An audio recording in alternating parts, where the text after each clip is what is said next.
Hello hi guys, welcome back to my YouTube channel. ఈరోజు topic ఏంటంటే మైదాకు తెంపుకోరావడానికి వెళ్తున్నాం. అయితే మీరు తంబెల్ చూసి వచ్చారుగా, ఆషాఢంలో కాకుండా ఇప్పుడు ఎందుకు పెట్టుకున్నామని అయితే చెప్తా. ఈ వీడియో లాస్ట్ వరకు చూడండి, స్కిప్ కాకుండా, అయితేనే మీకు అర్థమవుతుంది. ఆషాఢంలోనే ఎందుకు పెట్టుకోవాలి అంటే, ఆషాఢంలో వర్షాకాలం స్టార్ట్ అవుతుంది కదా. ఈ సమయంలో వాతావరణంలో తేమ కారణంగా చర్మ సంబంధిత ఇన్ఫెక్షన్ల సమస్యలు వచ్చే అవకాశం ఉంది. గోరింటాకు సహజమైన యాంటీబయాటిక్గా పనిచేసి ఇన్ఫెక్షన్ల నుండి రక్షణ ఇస్తుంది. ఈ కాలంలో వాతావరణ మార్పుల వల్ల శరీరంలో వచ్చే ఉష్ణోగ్రత అసమతుల్యతను, వేడిని గోరింటాకు తగ్గిస్తుంది. మన సాంప్రదాయ ప్రకారం ఆషాఢంలో మహిళలు గోరింటాకు పెట్టుకోవడం సౌభాగ్యానికి, మంగళకరానికి ప్రతీకగా భావిస్తారు. అయితే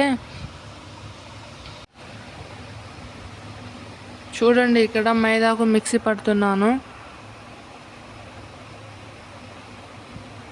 ఏ కెమికల్స్ లేకుండా, ఏం లేకుండా ఒకటే మైదాకునే మిక్సీ పడుతున్నాను. జస్ట్ మిక్సీలోంచి తీసినప్పుడు నా వేలు చూడండి ఎంత ఎర్రగా పండిందో. అయితే ఇక్కడ ఫస్ట్ నా బాబుకు పెడుతున్నా గోరింటాకు.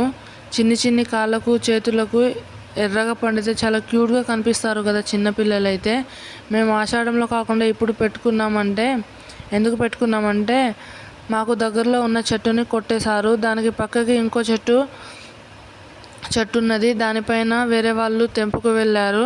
ఇంకా మాకు అసలు గోరింటాకే లేకున్నది.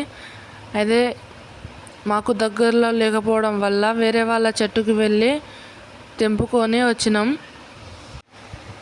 చేతులకి, కాళ్ళకి పెడుతున్నంతసేపు నా కష్టాలు అంతా ఇంత కాదు ఫ్రెండ్స్. అసలు ఎక్కడ లేస్తాడో, ఏం చేస్తాడో అని.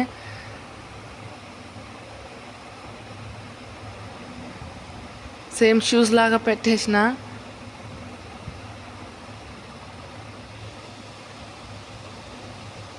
మళ్ళీ చేతులు, కాళ్ళు కదుపుతాడేమో అని కవర్లు కట్టేసిన ఫ్రెండ్స్. జస్ట్ పెట్టడంలోనే చూడండి, నా హ్యాండ్స్ చూడండి, వేలు చూడండి ఎంత ఎర్రగా పండిందో. ప్యూర్ మైదాకు అది, అసలు అందులో ఏం కలపలేదు. అయితే మా బాబు కాళ్ళకి, చేతులకి ఎలా పండిందో కామెంట్ చేయండి. వీడియో మీకు నచ్చినట్లయితే లైక్, షేర్, సబ్స్క్రైబ్ చేసుకోండి ఫ్రెండ్స్.